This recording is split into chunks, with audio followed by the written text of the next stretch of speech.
प्रिया showroom में टंगी उस ड्रेस को बहुत ध्यान से देख रही थी। उसे इस तरह देखकर पीयूष ने कहा, तुम्हें पसंद है तो ले लो।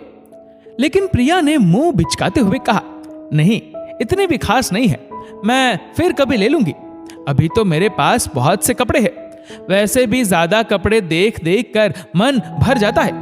प्रिया की बात सुनकर पीयूष मुस्कुरा दिया।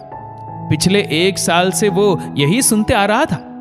प्रिया के आगे जाने के बाद पीयूष ने उस ड्रेस पर लगे टैग को देखा तो समझ गया कि प्रिया ने ड्रेस लेने से इनकार क्यों किया।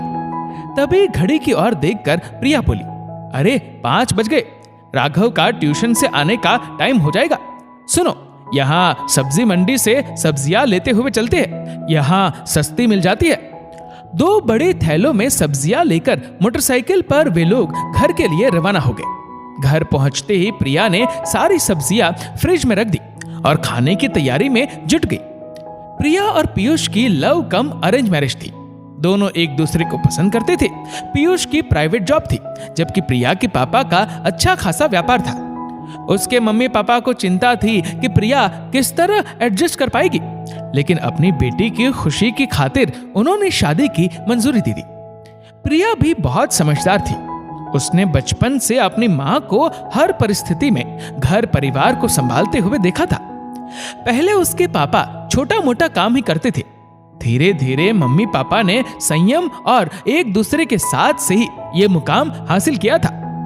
पीयूष भी बहुत मेहनती और समझदार था। वो प्रिया की हर जरूरत का पूरा ध्यान रखता था। उनकी जिंदगी में राघव के आने के बाद जिम्मेदारियां भी बढ़ गई थी। अपने बच्चे के भविष्य के बारे में भी सोचना था, इसलिए प्रिया फिजूल खर्ची से बचती रहती थी। एक दिन अचानक ही प्रिया के मम्मी पापा उसके घर आ पहुंचे। उन्हें देखकर प्रिया और पीयूष बहुत खुश हुए। राघव भी नाना नानी को देखते ही उनसे लिपट गया। वो लोग 2 दिन के लिए आए थे। इस बीच प्रिया की मम्मी बहुत ध्यान से प्रिया के हर काम को देख रही थी। हर चीज में बचत और बेफिजूल खर्ची की आदत को देखकर उन्हें बहुत आश्चर्य हो रहा था। ये वही प्रिया थी जो बिना सोचे समझे अपने पापा के हजारों रुपए खर्च कर देती थी। प्रिया की मम्मी ने प्रिया से कहा, बेटा, पीयूष का काम तो ठीक चल रहा है ना? हाँ मम्मी, प्रिया ने जवाब दिया। लेकिन आप ऐसा क्यों पूछ रही हैं मम्मी? प्रिया ने उनकी शंका को समझते हुए कहा, बेटा, मैं कब से देख रही हूँ, तुम हर काम हाथ खींच कर करती हो। अगर चाहो तो तुम्हारे पापा से कुछ मदद ले सकते हो तुम लोग, प्रिया की मम्मी ने कहा।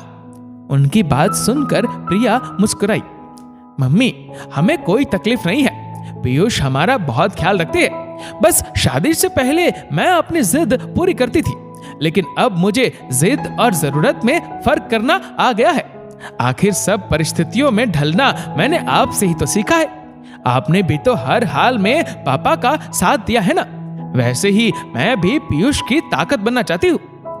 दरवाजे के पीछे खड़े प्रिया के पापा माँ बेटी की बातें सुन रहे थे। उन्हें आज अपनी बेटी पर गर्व हो रहा था। प्रिया की मम्मी ने उसे गले लगाते हुए कहा, सच बेटा, आज मुझे अपनी परवरिश पर नाज हो रहा है। हमेशा खुश रहो मेरी बच्ची। इतने में पीयूष भी आइसक्रीम लेकर आ गया। राघव अपनी फेवरेट आइसक्रीम देखकर उछल पड़ा। सबने मिलकर आइसक्रीम खाई।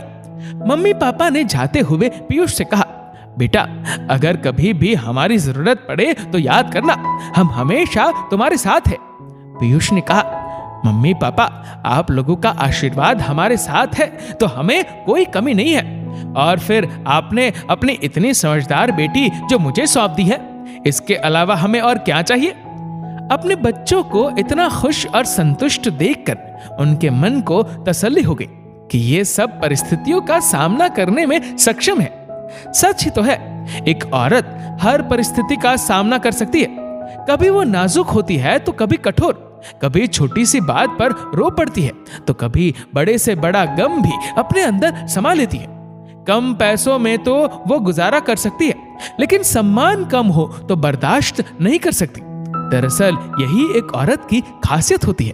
दोस्तों, इस वीडियो को लेकर आपकी क्या राय है नीचे कमेंट करके जरूर बताएगा। और अगर आपका वीडियो अच्छा लगा हो तो इस वीडियो को लाइक करेगा, शेयर करेगा ज्यादा से ज्यादा लोगों तक। और ऐसे ही और भी इंस्पिरेशनल वीडियोस के लिए सब्सक्राइब करें हमारे यूट्यूब चैनल को और फेसबुक पर फॉलो करें हमारे पेज को।